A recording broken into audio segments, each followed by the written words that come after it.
ഒരു ആദർശ് GR ഞങ്ങൾ സന്തുഷ്ടരാണ് പോലുള്ള പൊളിറ്റിക്കലി ഇൻകറക്റ്റ് ആയിട്ടുള്ള സിനിമകൾ എടുത്തതിൽ ഇന്ന് റിഗ്രറ്റ് തോന്നുന്നുണ്ടോ? അത്തരം സിനിമകൾ സമൂഹത്തിൽ പലരെയും നെഗറ്റീവായി ഇൻഫ്ലുവൻസ് ചെയ്തിട്ടുണ്ട് എന്ന് പറഞ്ഞാൽ സാർ യോജിക്കുമോ? ഒരിക്കലും യോജിക്കില്ല സാർ. ഞങ്ങൾ സന്തുഷ്ടരാണെന്ന് പറയുമ്പോൾ ഇന്നത്തെ കാലഘട്ടത്തിൽ അതായത് പുരോഗമന ചിന്താഗതിക്കാർ ഒരിക്കലും ആ സിനിമയെ അംഗീകരിക്കത്തില്ല. ആരാണ് അംഗീകരിക്കുന്നത്? പുരുഷനാണോ സ്ത്രീയാണോ? സ്ത്രീകൾ ഒരിക്കലും. കാരണം സ്ത്രീകളെ ഏറ്റവും മോശപ്പെടുത്തിയാണ് ആ സിനിമ ചിത്രീകരിച്ചിട്ടുള്ളത് അന്നത്തെ കാലത്ത്. അന്നത്തെ യുവതികൾ അന്ന് കൈയടിച്ച് ആ സിനിമയെ സ്വീകരിച്ചു. ഇന്നത്തെ യുവാക്കൾ ആ സിനിമയെ കൈയടിച്ച് സ്വീകരിക്കത്തില്ല. അതിലെന്താണ് നെഗറ്റീവ് എന്നൊന്ന് പറഞ്ഞു തരാമോ? സ്ത്രീകളെ ഏറ്റവും ഭയങ്കര മോശപ്പെടുത്തി ഉള്ള. മോശം എന്ന് പറഞ്ഞ അർത്ഥം എന്താണ്? ഒരുപാട് അർത്ഥങ്ങളുണ്ട് മോശം. മോശപ്പെടുത്തി മീൻസ് അഹങ്കാരിയായ സംസാര ശൈലിയൊന്നും അതിനകത്ത് മോശമല്ല. അതിനകത്തൊരു വേർഡ് പോലും തെറ്റായിട്ട് യൂസ് ചെയ്തിട്ടില്ല.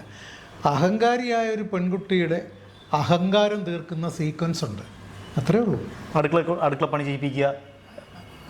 അടുക്കളപ്പണി ചെയ്യിക്കുക എന്ന് പറഞ്ഞാൽ പഴയ ഒരു ഭാര്യാസങ്കല്പം എന്ന് പറഞ്ഞാൽ അടുക്കളയിൽ ആരാണ്? സ്ത്രീയല്ലേ. പഴയ ഒരു സങ്കല്പമാണ് പറയുന്നത്.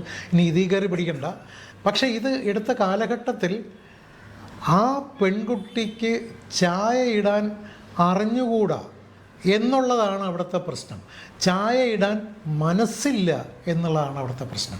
ഒരു മെയിൽ ഷോവിനിസം അല്ലേ ജയറാമിനെ കൊണ്ട്? അങ്ങനെയല്ലേ നമ്മൾ മലയാളി ജീവിച്ചതും ഇന്ത്യൻസ് ജീവിക്കുന്നതും ഭാരതീയർ മുഴുവൻ ജീവിക്കുന്നതും ഒരു പുരുഷ മേധാവിത്വത്തിൽ തന്നെ അല്ലായിരുന്നോ? ഇപ്പോഴും അങ്ങനെയല്ലേ? താങ്കളുടെ വീട്ടിൽ താങ്കൾക്ക് ചായ ഇട്ടിരുന്ന ആരാ? അമ്മ ആരാ? സ്ത്രീയല്ലേ? അതെ അല്ലേ? ആണോ? അല്ലേ? ആണ്. അപ്പോൾ അങ്ങനെയാണെങ്കിൽ നിങ്ങൾക്ക് ചായ ഇട്ടിട്ട് അമ്മയ്ക്ക് കൊടുത്തൂടെ? അമ്മ ഇടയ്ക്ക് വയ്യാതെ കിടന്നപ്പോൾ വയ്യാതെ കിടന്നപ്പോഴല്ലേ അമ്മയെ വയ്യാതെ കിടത്തിയിട്ട് കൊടുത്ത്. ഇതൊക്കെ സംസാരിക്കാൻ വേണ്ടി സംസാരിക്കാം എന്നുള്ളതല്ലാതെ ഒരു ക്രിയേറ്റിവിറ്റി എന്ന് പറയുന്നതിനകത്ത് പുരുഷ മേധാവിത്വവും സ്ത്രീ മേധാവിത്വവും ഒന്നുമില്ല. ഞാൻ ഇത് രണ്ടും തുല്യം, ഈക്വൽ സ്റ്റാറ്റസ് എന്ന് വിചാരിക്കുന്ന ഒരാളാണ് ഞാൻ. മനസ്സിലായില്ലേ? എനിക്ക് യാതൊരുവിധ പുരുഷ മേധാവിത്വവും ഇല്ല. എന്തുകൊണ്ട്?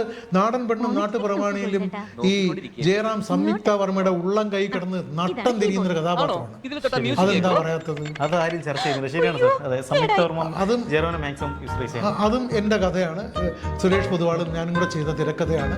അതിനകത്ത് ഡയലോഗ്സിലൊക്കെ മകൻ ജയറാമിനെ നിർത്തിപ്പിടിക്കുന്നുണ്ട് ഈ സംയുക്ത വർമ്മ. അതെന്താ പറയാത്തത്? അപ്പം അതല്ല ടാർഗറ്റിംഗ് വേണ്ട. ടാർഗറ്റിംഗ് ഒരുപാട് വേണ്ട.